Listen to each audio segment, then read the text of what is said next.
And now for a tour of the athletic opportunities at Orange Lake off the links. Our host site, Orange Lake, sets the standard for both indoor and outdoor recreation. If you love the sport, they have the court. Basketball courts are in abundance if you like to shoot hoops or play tennis in one of the 8 tennis courts.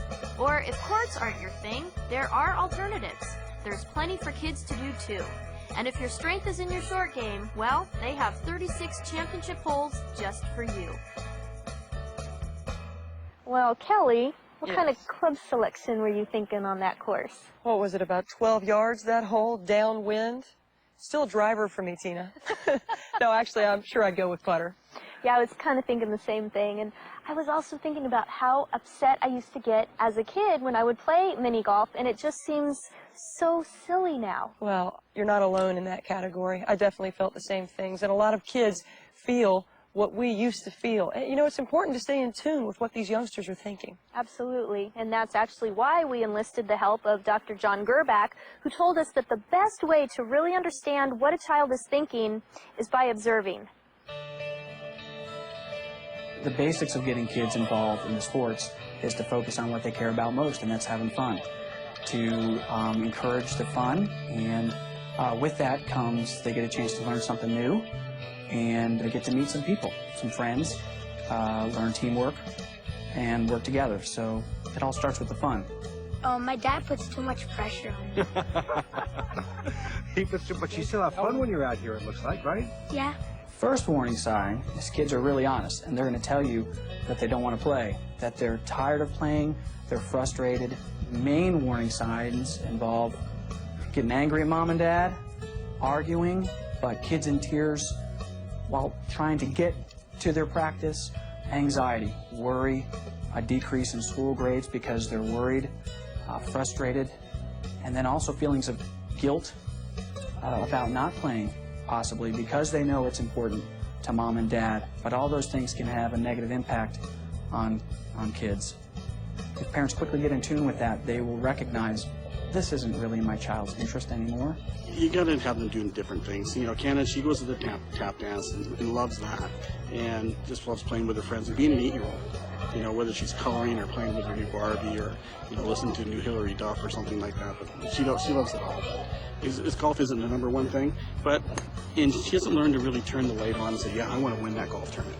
But that'll come maybe in a few more years, and that's fine, as long as she's learning and having fun.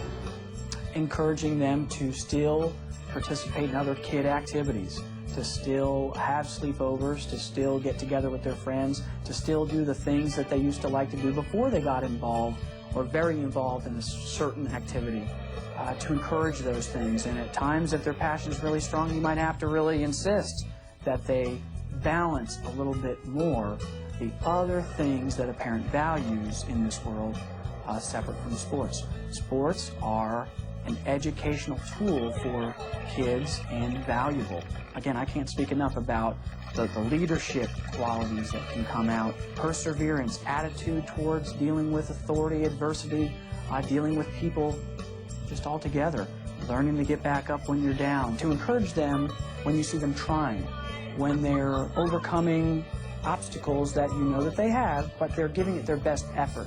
Not to have to focus just on being first, but getting up if they fall down, putting the ball back on the tee and giving it another try and being successful on their second try after something that maybe really, you saw it devastated them and you could see it on their face.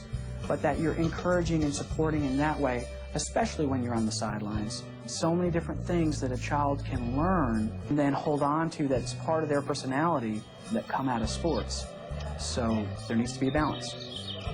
Well, that was very informative, to say the least, and I guess the lesson learned here is that it's important for children and parents to keep the communication lines open. And if you see your child expressing a love for the game at an early age, let them take it at their own pace and really learn to love it, enjoy it.